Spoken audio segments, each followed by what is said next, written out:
Alright, ini 3 rahsia macam mana kita nak kuasai keyakinan di atas pentas dengan pantas.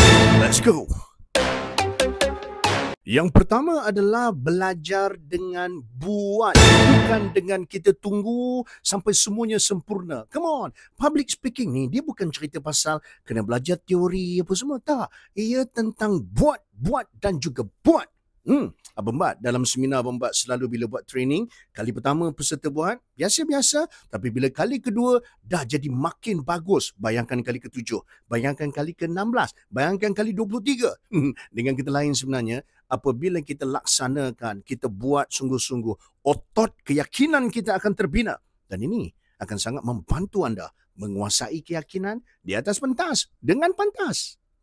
Tips yang kedua dan tips yang ketiga, Abang Bat dah letak dekat caption. Baca elok-elok, tengok betul-betul.